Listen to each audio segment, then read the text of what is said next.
backstage in San Antonio at the Metallica show, and I'm sitting back here with Rob Trujillo. How's it going, dude? It's going really good. It's great to be here, nice and warm. We're looking forward to this. Yeah, definitely. I was looking at your background, man, and one of the things I thought that was really interesting was that you grew up in Dogtown. Not too long ago, a year or two ago, I guess it was, I saw a documentary about Dogtown and Z-Boys, and I was really fascinated by the documentary. It was really cool. So, and that's where you grew up and everything? Yeah, I grew up, basically it's the west side of Los Angeles. The areas would be Venice Beach, Santa Monica, basically those couple areas. There's also an area that a lot of people may not know of. It's called Mar Vista, which is between Culver City and Venice and Santa Monica. So it's kind of in that mix too. So I always just say the west side. That's where you always hear the term west side.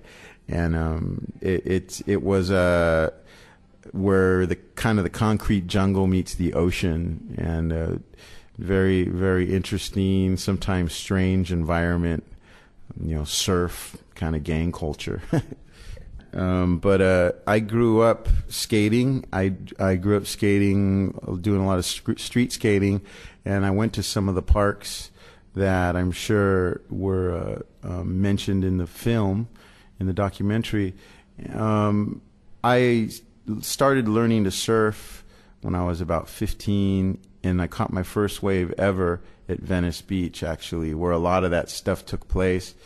Another thing I remember is POP Pier, where they showed Jeff Ho surfing and Alan Sarlo, a lot of those guys, Tony Alva, where all those cats were surfing, of course, Jay Adams. My father and I, we'd go climbing around that pier, and it was basically like ruins, There was big, huge holes in the pier, and you could see the water down below, and it's kind of surreal because the roller coaster was sticking out of the water. That's one thing I remember for so many years, was this massive roller coaster just sticking out of the ocean. It's like the pier ended because it collapsed, and then all of a sudden, I don't know, maybe 30 yards or 20 yards from where it ends, all of a sudden you see this roller coaster sticking out of the water. And that was there for a long time until they finally tore it out. It's almost kind of like apocalyptic. I can imagine that would be pretty fascinating as a young man. Well, the other interesting thing is I also remember being very, like as long as I can remember, I must have been 5 or 3, probably less than 5. I remember they had an octopus ride, and I remember being on that ride. I just remember, seeing everything spinning around me, and I remember the way the ride looked itself. And that's probably about as far back as I can remember. And it just happens to be POP, which obviously was a focal point with the whole Dogtown scene. And I do know some of those guys from playing in Suicidal Tendencies. I became acquainted with Jay Adams, and hung out with him here and there, and also Red Dog, who's Mike Muir's older brother, Jim Muir, and he's become a friend over the years. Obviously I've met Tony a few times, and my wife has art exhibitions at his gallery in Los Angeles. So, it's a fairly small community that, everybody kind of knows each other, and it's interesting to see it all taken off the way it has.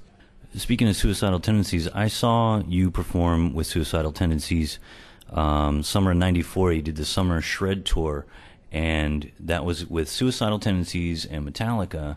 It was Suicidal, Candlebox, and then Metallica in Austin at South Park Meadows in '94. I saw that performance, and I thought it was great, but to me, Candlebox kind of, it's like, right, one of these things is not like the other. I mean, they were good, but it was kind of a strange mix. Well, what happened, the reason Candlebox was on that show is Alice in Chains was supposed to perform, and Candlebox was kind of a last-minute choice, I think. And of course, okay, people can say, well, why didn't they choose somebody else? You know, that was a big tour. The answer to that, I don't know. That's something that Lars would probably have to be asked, because he, at least back then, not so much now, but back in those days, he was making a lot of those decisions.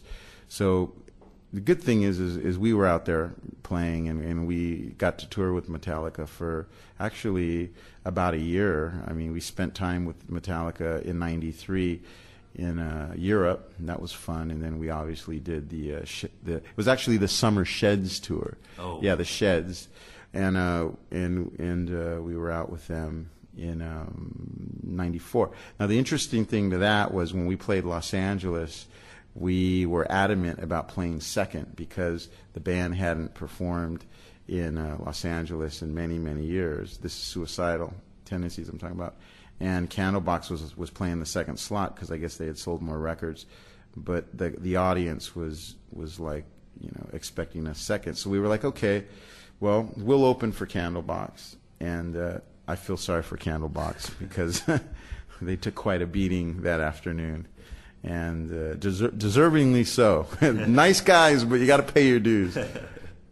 A couple of the albums, one of the albums you played on with Suicidal Tendencies, Lights, Camera, Revolution, I really got into that album. I was loving it. One of my favorites on the album was You Can't Bring Me Down. My first album performing with them was Lights, Camera, Revolution. And You Can't Bring Me Down is an amazing song. I recently listened to that album. I don't often listen to the records I record. I don't know why. It's like some weird taboo thing for me. I always end up hearing things that I could have done better, you know. But that album to me was special. I actually think it's one of the coolest. I'll use the term cool. One of the coolest metal records, you know, that have come out in a very long time. And my favorite song right now from that album is actually Emotion Number 13. I just had dinner with Rocky 2 nights ago. He plays in a band called Fishbone, and I had dinner with him, and I told him that I put Emotion Number 13 as one of my favorite iTunes songs, and he was impressed because he actually wrote that song, and I wrote, you know, some really special songs on that record, but I didn't put my songs on the list. Very humble of you, very humble. You also turned Mike Muir on to funk, and you two together started Infectious Grooves, if I'm not mistaken. And that was a pretty interesting project. I mean, you've gone from like real funk to real metal, so you've got a lot of influences. Well, yeah, I mean, growing up, I listened to a lot of Motown, soul music of the 70s. And even some heavier funk stuff like Parliament and the Isley Brothers. Ohio Players was my favorite group, probably still one of my favorite groups. I like this song called Fire. Check it out. But anyway, well, you know what it is? Mike is just a fan of music in general, just like me, and Mike is a fan of bass and drums. And we just started experimenting with a combination of styles and recipes of music. We were fusing elements of punk and kind of Slayer in that mix, and you know, the hardcore element. But then we also had this crazy element of funk in there. But it was more. It wasn't coming from a Chili Pepper direction or anything like that. It was coming from more like a James Brown or a or Parliament Funkadelic place. At least I like to think it was. And Cameo, this band called Cameo. So we're just fusing all this stuff together and just kind of, it's almost like taking pasta and throwing it at the wall and seeing what sticks. And the first versions of that music was pretty bad. And after 2 years of nurturing and in pre-production, we feel that we made a special first album. We made 3 albums, and I know there's been 1 or 2 since, but it was a fun musical journey. And you know, I love all music. I love all the situations I've been in creatively and as a player.